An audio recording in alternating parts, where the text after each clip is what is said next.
জনতাৰ শিল্পী জাতিৰ কণ্ঠ মহেন্দ্ৰ হাজৰিকাক শিল্পী উদ্দীপনা বঁটা প্ৰদান। সদৌ অসম জাতীয়তাবাদী যুৱ ছাত্ৰ পৰিষদৰ কেন্দ্ৰীয় প্ৰতিষ্ঠা দিৱস পালন। শিল্পীৰ উদ্দীপনা বঁটা জনতাৰ শিল্পী মহেন্দ্ৰ হাজৰিকালৈ। সদৌ অসম জাতীয়তাবাদী যুৱ ছাত্ৰ পৰিষদ যোৰহাট জিলা সমিতিৰ উদ্যোগত যোৰহাট জিলা মুক্তি যুঁজাৰু ভৱনত দিনজোৰা কাৰ্যসূচীৰে পৰিষদৰ কেন্দ্ৰীয় প্ৰতিষ্ঠা দিৱসটি পালন কৰা হয়। সংগঠনটোৰ ভাৰপ্ৰাপ্ত সভাপতি ক্ষীৰোদ দাস, সাধাৰণ সম্পাদক পৰাগজ্যোতি দত্তই জানিবলৈ দিয়া মতে পুৱা পতাকা উত্তোলনেৰে শুভাৰম্ভ হোৱা অনুষ্ঠানটিত প্ৰায় শতাধিক প্ৰতিযোগীয়ে চিত্ৰাংকন প্ৰতিযোগিতাত অংশগ্ৰহণ কৰে।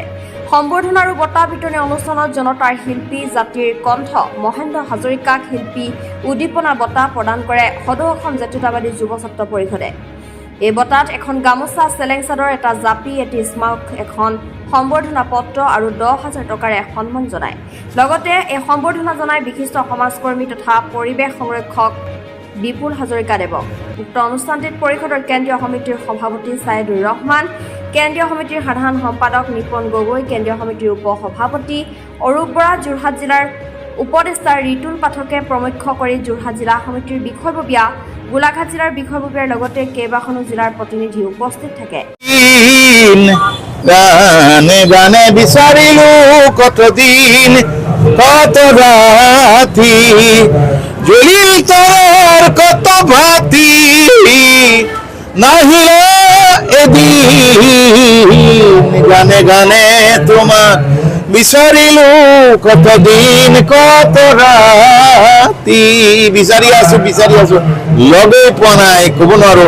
আৰু ভইচ কেইদিন ৰাখে সৰস্বতীয়ে নাজানো আৰু গানেই গাই আছো, গানেই হৈ গৈছো। প্ৰেৰণাৰ গান, মানৱতাৰ গান, চেতনাৰ গান, দায়িত্ববোধৰ গান, সমাজ কুশলতাৰ গান, গীত সংগীতে সাৱটি ধৰি আছো। তাৰ মাজত ভাল লগা, ভাল পোৱা ইত্যাদিবিলাক থাকে, প্ৰেম, ৰোমাঞ্চ, পোৱা নোপোৱা ইত্যাদি কথাবিলাকো থাকে। মূলত গণসচেতনতা, সমাজ কুশলতাৰ বাবে মই দায়বদ্ধ। ধন্যবাদ। শিল্পী নহয়, মই সাধনা কৰোঁ, শব্দৰ সাধনা কৰোঁ, মই উপাসনা কৰোঁ শব্দৰ, মানৱতাৰ উপাসনা কৰোঁ, শব্দৰ সাধনা কৰোঁ।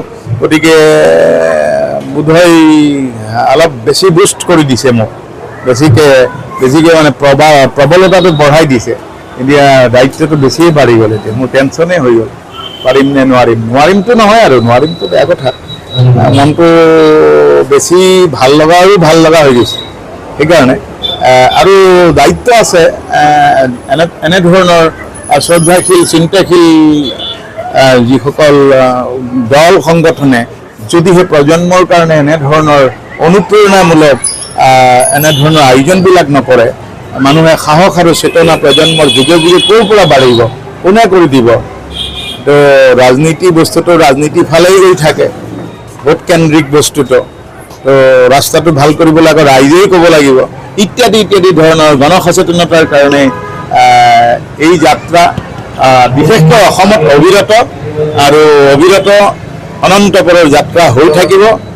জাতিৰ সাহস আৰু চেতনাৰ কাৰণে এনে দল সংগঠনৰ সদায় প্ৰয়োজনীয়তা আছে। অসমীয়া জাতিৰ শোষণ বঞ্চনাৰ বিৰুদ্ধে শক্তিশালীভাৱে মাত মাতি জাতিটোৰ পক্ষত সদায় শক্তিশালীভাৱে থিয় দিয়াৰ মানসেৰে জন্ম লাভ কৰা সদৌ অসম জাতীয়তাবাদী যুৱ ছাত্ৰ পৰিষদৰ আজি ৬ম প্ৰতিষ্ঠা দিৱস যোৰহাট জিলাৰ মুক্তি যুঁজাৰু ভৱনত আনুষ্ঠানিকভাৱে ৰূপায়ণ কৰা হৈছে। বিভিন্ন কাৰ্যসূচী, বিশেষকৈ ছাত্ৰ ছাত্ৰীসকলৰ মাজত পুৱাৰ ভাগত চিত্ৰাংকন প্ৰতিযোগিতা, অন্যান্য সামাজিক কামৰ লগতে আজিৰ এই অনুষ্ঠানতে সদৌ অসম জাতীয়তাবাদী যুৱ ছাত্ৰ পৰিষদে প্ৰদান কৰা আজি শিল্পী উদ্দীপনা বঁটা, সেই বঁটা আমি আনুষ্ঠানিকভাৱে আজি প্ৰদান কৰিছোঁ। অসমৰ এগৰাকী জনপ্ৰিয় শিল্পী, জনতাৰ শিল্পী, জাতিৰ কণ্ঠস্বৰূপ শ্ৰদ্ধাৰ মহেন্দ্ৰ হাজৰিকা ডাঙৰীয়াক এই বৰ্ষৰ বাবে শিল্পী উদ্দীপনা বঁটা প্ৰদান কৰা হৈছে।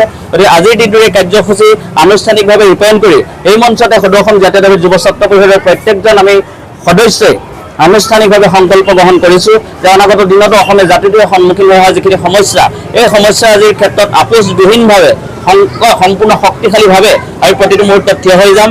জাতিৰ সংকটৰ প্ৰতিটো মুহূৰ্তত কোনো ক্ষেত্ৰতে আপোচ নকৰি শক্তিশালীভাৱে জাতীয় স্বাৰ্থ ৰক্ষাৰ কাৰণে আমি কাম কৰি যাম।